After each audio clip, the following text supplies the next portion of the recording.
Samantala, panganib na maaring idulot ng cyanide sa yamang dagat ating aalamin kasama si Ginoong Nazario Briguera, Information Officer Chief at tagapagsalita ng Bureau of Fisheries and Aquatic Resources o BFAR. Sir Nas, magandang tanghali po at welcome dito sa Bagong Pilipinas Ngayon. Yes, Asik po, magandang tanghali po at sa lahat na nakasubaybay sa inyong programa ngayon. Sir, una po sa lahat, ano po yung cyanide fishing at paano ito ginagamit ng ilang mangingisda sa iligal na pangingisda?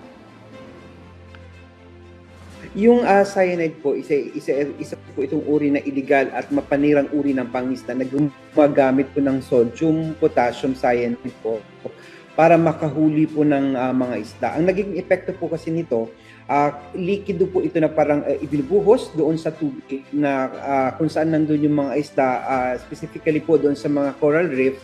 At kapag ibinuhos ito doon, kinalat ito doon, nahihilo po yung mga isda, napaparelease sila temporarily, kaya madali po silang mahuli. Pero sabi ko nga po, isa po itong illegal, mapanira na uri ng pangisda dahil nasisira po nito ang karagatan, ang kalikasan.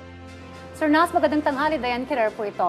Sir, ano po yung agarang epekto ng cyanide sa mga isda at iba pang lamang dagat kapag ito po ay ginamit po sa ating karagatan? Yes, sa isda, Diane, katulad ng sinabi ko, napaparalisa yung isda. At ano sila, hindi na makalangoy, hindi makagalaw. So, nakukolekta sila ng mas madali.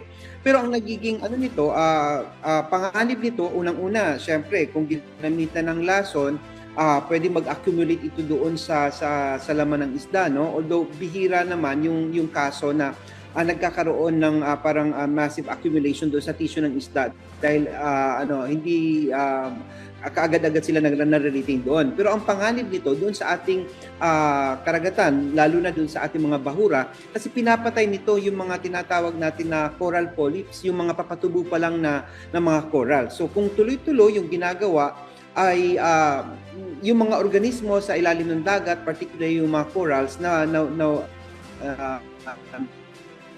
mamatay at nasisira, Dayan.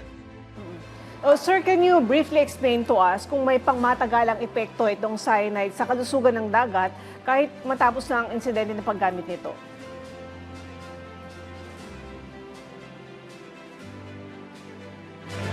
Yes, definitely po may pangmatagalang epekto no in terms of the sustainability ng ating mga lamang dagat. So kaya po mahigpit talaga ito na ipinagbabawal ng ating batas. Dahil kapag nawala po ang itong ating marine habitats dahil nasira sa paggamit po ng cyanide, definitely may negative impact po siya sa ating karagatan.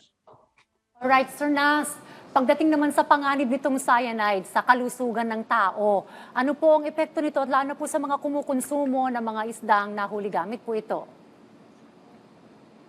Yes, sabi ko nga, mapanganib din ito sa kalusugan ng tao dahil posible yung kumbaga yung residue nung cyanide ay mag-accumulate doon sa flesh ng isda. Pero kung babasahin natin ng mga literature, mababa yung panganib no na ma-retain ito sa mga tissue ng isda. But just the same, banta pa rin siya sa kalusugan ng tao yung paggamit ng cyanide sa panguhuli ng isda at sa proseso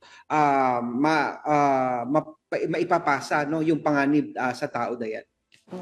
Sir, ano po yung kasalukuyang mga hakbang ng BFAR para labanan at pigilan yung paggamit ng cyanide fishing sa bansa? Meron po ba kayong regular monitoring na yung mga mangingisda natin ay hindi gumagamit ng ganito?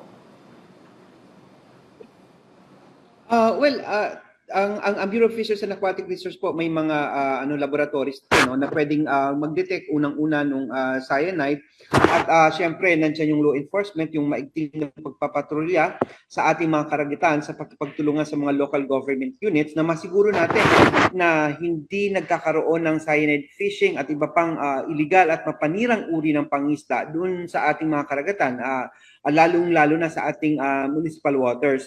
So patuloy po ang ginagawa ng pamahalaan na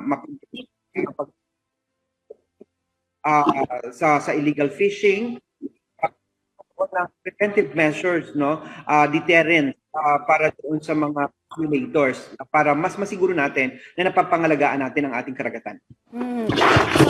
Sir Nas, paano naman po ang inyong pakipagtulungan, yung BFAR po sa mga local communities natin at mga mangisda upang maiwasan po yung ganitong illegal na gawain? And also, I would like to ask, based on your recent monitoring, may mga cases pa ba tayo ng ganito, sir? Well, ano na, yung mechanism natin dyan, yung pagpapaunawa, yung information and education campaign sa ating mga mangisda na bawal ito, wag niyong gagawin ito dahil nakakasira ito ng ating karagatan, ng ating kalikasan. Pagdating naman doon sa punto na may mga violations pa ba na nangyayari? May mga ano pa po, remote cases pa na namomonitor tayo na nagkakaroon pa rin ng mga ganitong insidente. Kaya tuloy-tuloy po ang ating kampanya. Ang kampanya laban sa illegal, unreported, and unregulated fishing at pinapaigting natin ang ating balikitan sa local government units para po masiwata, no? Bigyan natin ng tugon itong mga insidente ng illegal fishing activity sa ating mga karagatan. So sir, ano po ba yung parusa para dun sa mga nabanggit ninyo na may mga gumagamit pa at nahuhuli ninyo na sa lahat ng klase ng illegal fishing, ano po ba yung pinakaparusa sa kanila?